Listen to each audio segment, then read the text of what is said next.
आजकल के मौसम को देखते हुए लग रहा है कि सर्दी का आगाज़ हो चुका है, बिकॉज दिन काफ़ी ज़्यादा छोटे हो गए हैं और रात को भी मौसम ठंडा होता है। इनफैक्ट अब एसी की भी ज़रूरत नहीं पड़ती है, पंखे में ही ठंड लगने लग जाती है। मैं बाहर जाके ब्लॉग करना चाहता था, लेकिन अगर मैं आपको यहाँ से टाइम लैप्स दिखाऊँ,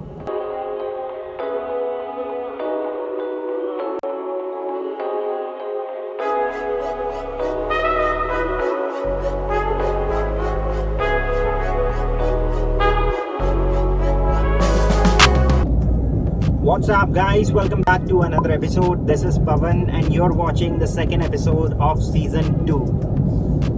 So season 2 की कंटिन्यूटी को बरकरार रखते हुए आज मैं आपको फिर से एक और नए प्रोजेक्ट पर लेकर जा रहा हूँ। प्रोजेक्ट का नाम है CRC Sublims। सो आपने अगर कल की वीडियो देखी होगी जिसमें आपने देखा था स्टेलर 1 का प्रोजेक्ट, सो ये उसी रो में पड़ता है 2-3 प्रोजेक्ट छोड़कर। CRC का मतलब है चांदगी राम कंपनी। इस प्रोजेक्ट को लॉन्च करने से पहले तक ये दूसरों के प्रोजेक्ट बेचा करते थे। आई मीन टू से ये रियल एस्टेट कंसल्टिंग में थे। एज अ डेवलपर ये इनका सबसे पहला प्रोजेक्ट है। So before going any further I would like to make a disclaimer, this is not a promotional video, not CRC is paying me to make a video on their project. मेरे द्वारा दिखाए गए किसी भी project में अगर आप invest करते हैं तो अपनी रिसर्च और अपने जितने भी चेक्स हैं वो खुद कर लीजिएगा, बिकॉज बहुत सारे लोग वीडियो में कमेंट करते हैं कि ये वाला प्रोजेक्ट बताओ। मैं सिर्फ आपको as a end user project बता सकता हूँ, लेकिन उसे लेना या ना लेना टोटली आपके ऊपर है। प्रोजेक्ट की लोकेशन से तो आई एम श्योर आप वाकिफ़ होंगे, बिकॉज ऑलमोस्ट 3 वीडियो में बैक टू बैक मैं सेक्टर 1 ही जा रहा हूँ। आपने न्यू हिंडन ब्रिज वाली वीडियो देखी होगी, उसमें भी आपने ये प्रोजेक्ट देखा होगा लेफ्ट हैंड साइड में, और उसके बाद स्टेलर 1 का आपने प्रोजेक्ट देखा था कल की वीडियो में, और आज आपको मैं दोबारा से फिर से सेक्टर 1 लेकर जा रहा हूँ। और ये जो रास्ता पीछे से आ रहा है, जहाँ से ये गाड़ी आ रही है, ये आ रहा है चार मूर्ति गोल चक्कर से। तो दिन में बहुत सारे लोग इस रास्ते को यूज़ करते हैं ग्रेटर नोएडा से परी चौक जाने के लिए, बट इसके पैरेलल भी एक और रास्ता है जो एक मूर्ति से होते हुए जाता है। अगर मान लीजिए आप परी चौक जाना चाहते हैं तो I will recommend you to use that route, because वो कंपैरेटिवली इससे ज़्यादा चौड़ी रोड्स हैं वहाँ पर, और वो रास्ता भी हमेशा खाली रहता है। सो ये है पहला गोल चक्कर, जहाँ से आपको लेना है राइट, और इसके राइट हैंड साइड पे ही एक फेमस मंदिर है, पंचमुखी हनुमान मंदिर। सो बहुत ही फेमस लैंडमार्क है। और एक और लैंडमार्क, नोएडा एक्सटेंशन का सबसे पहला प्रोजेक्ट सुपरटेक इको विलेज 1। आपको सुपरटेक इको विलेज का जो बोर्ड है वो ऊपर ही दिख जाएगा बहुत दूर से। सो आपको बस ये याद रखना है कि उस प्रोजेक्ट के सामने से आपको राइट लेना है। अब क्योंकि मैं इस रोड पे चल रहा हूँ तो इसके ऊपर जितने भी प्रोजेक्ट्स हैं मैं आपको उनके बारे में एक एक करके बताता हूँ। सो सुपरटेक इको विलेज के बाद आता है पंचशील हाइनिश। सो पंचशील हाइनिश के अंदर भी काफ़ी सारे लोग ऑलरेडी मूव हो चुके हैं, और पंचशील हाइनिश के जस्ट ऑपोजिट पड़ते हैं राइस के रिजॉर्ट्स। पंचशील से आगे है स्टेलर 1 और उसके बाद आता है कासा रॉयल। तो अभी सेक्टर 1 के अंदर आपने जितने भी प्रोजेक्ट देखे ये सारे बिसरक गांव का ही हिस्सा है। तो ये जितने प्रोजेक्ट्स हैं ये पहले बिसरक गांव की ज़मीन हुआ करती थी, जिसको बाद में सेक्टर 1 के नाम से कन्वर्ट कर दिया। सो अभी सेक्टर 1 के नाम से जाना जाता है। बिसरक जो है वो एक ऐतिहासिक जगह है, बिकॉज ये वही गांव है जो रावण के गांव के नाम से फेमस है, और एक मान्यता है कि इस गांव में दशहरा नहीं मनाया जाता है। इस गांव की हिस्ट्री ये है, इस गांव का जो नाम है वो पड़ा है रावण के पिता के नाम पे, ऋषि बिसरवा के नाम पे। सो ये पड़ गया बिसरक। और सो बिसरक में आपको किसी और दिन लेकर जाऊंगा। रॉयल के आगे भी काफ़ी सारे प्रोजेक्ट्स हैं, बट इसको गोल्फ कोर्स रोड भी कहा जाता है, बिकॉज यहाँ पर एक गोल्फ कोर्स प्रपोज्ड है। इसके बाद ये एक नया प्रोजेक्ट है CRC का सबलिमिस। सो ये अभी जो है लेफ्ट हैंड साइड पे आप जो कंस्ट्रक्शन देख रहे हैं वही है CRC सबलिमिस। सो इसके बाद आ जाता है ATS का एक प्रोजेक्ट। सो ATS जब नोएडा एक्सटेंशन में आया था सबसे पहली बार, सो ये है उसका ATS का सबसे पहला प्रोजेक्ट नोएडा एक्सटेंशन के अंदर, ATS रैप्सोडी। तो इसमें भी कंस्ट्रक्शन चल ही रही है। इसके बाद इस रोड का जो लेफ्ट हैंड साइड पे जो रोड है, इस पे सबसे लास्ट प्रोजेक्ट है कैपिटल एथीना। कैपिटल एथीना को जैसे ही आप क्रॉस करेंगे हार्डली 200 मीटर के बाद एक गोल चक्कर आता है। सो अगर आप नोएडा जाना चाहते हैं तो आप उस गोल चक्कर को क्रॉस कर जाइए।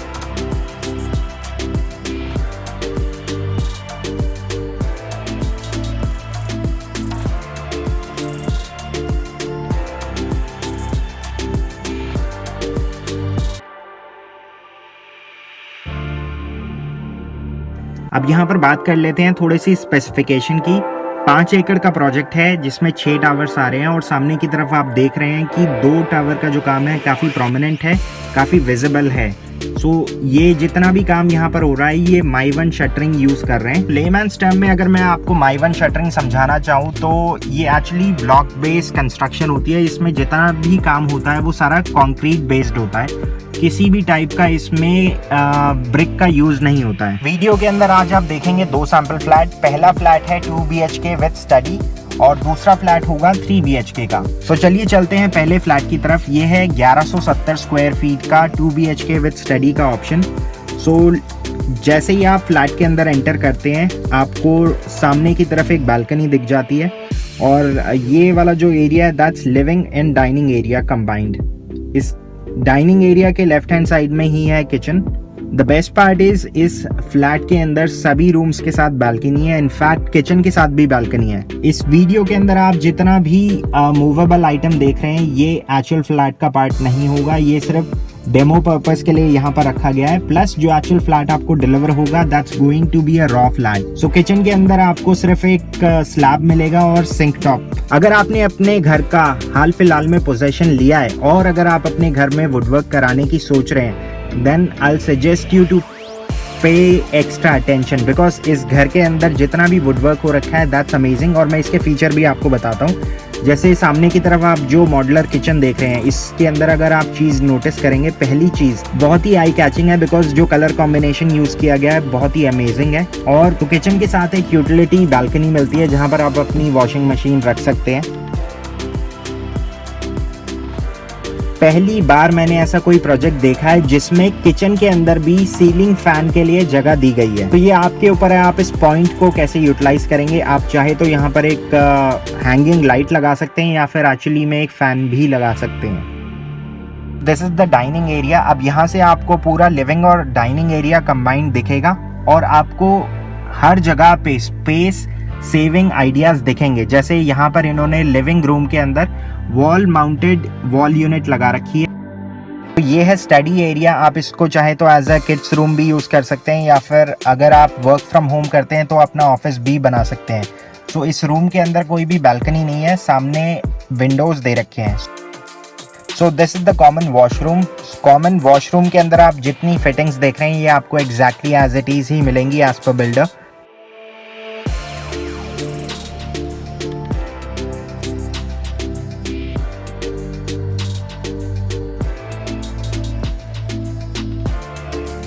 तो ये इस फ्लैट का पहला बेडरूम है और सामने की तरफ आप जो कबर्ड देख रहे हैं ये एक्चुअल फ्लैट में नहीं होगी, ये सिर्फ डेमो पर्पस के लिए यहाँ पर है। दोनों ही बेडरूम्स के अंदर बालकनी अटैच्ड है।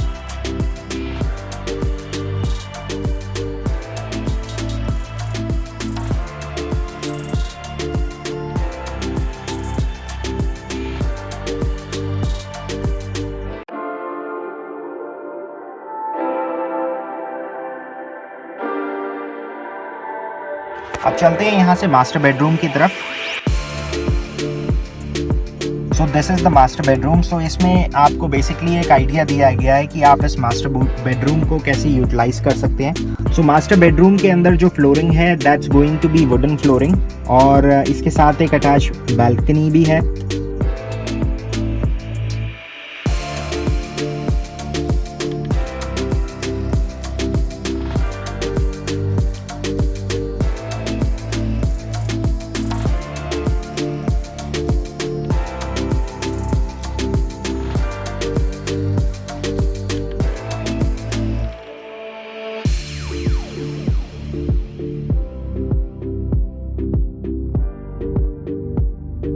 So this is the attach washroom. Washroom के अंदर आप जितनी फिटिंग्स देख रहे हैं ये आपको एग्जैक्टली एज इट इज ही मिलेंगी एज पर बिल्डर।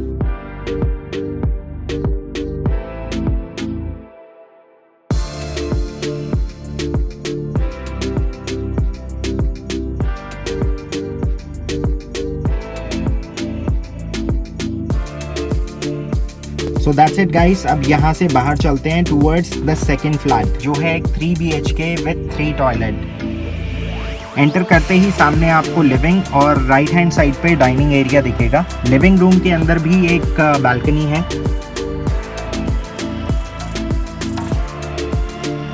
सो ये है इस फ्लैट की किचन। सो किचन कंपैरेटिवली थोड़ी सी बड़ी है और किचन के साथ भी एक यूटिलिटी बालकनी दे रखी है।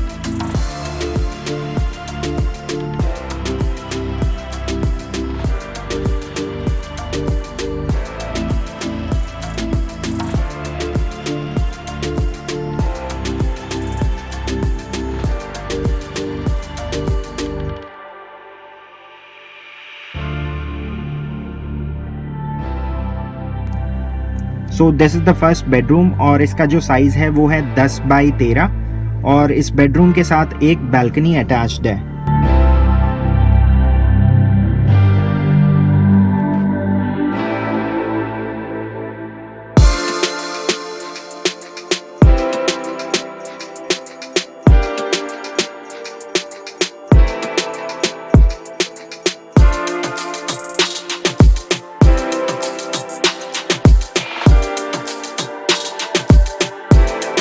इस बेडरूम से आप जैसे ही बाहर निकलेंगे सामने की तरफ आपको कॉमन वॉशरूम दिखेगा।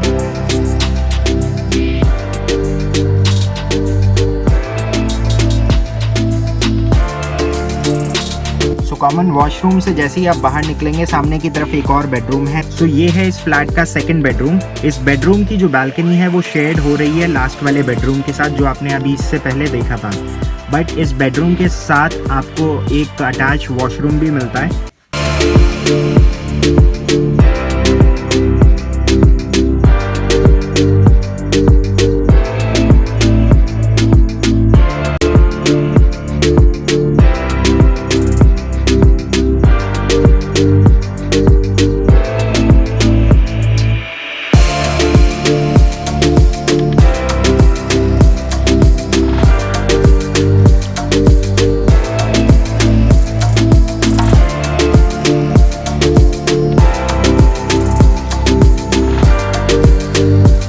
यहाँ से चलते हैं towards the master bedroom. So master bedroom काफ़ी ज़्यादा स्पेशियस है और जैसे ही आप मास्टर बेडरूम के अंदर एंटर करते हैं सामने की तरफ ये एक फॉयर है, मतलब काइंड ऑफ एरिया है जिसको आप यूटिलाइज कर सकते हैं। So this is the master bedroom. So इसमें आपको बेसिकली एक आइडिया दिया गया है कि आप इस मास्टर बेडरूम को कैसे यूटिलाइज कर सकते हैं। सो मास्टर बेडरूम के अंदर जो फ्लोरिंग है that's going to be wooden flooring और इसके साथ एक अटैच बालकनी भी है।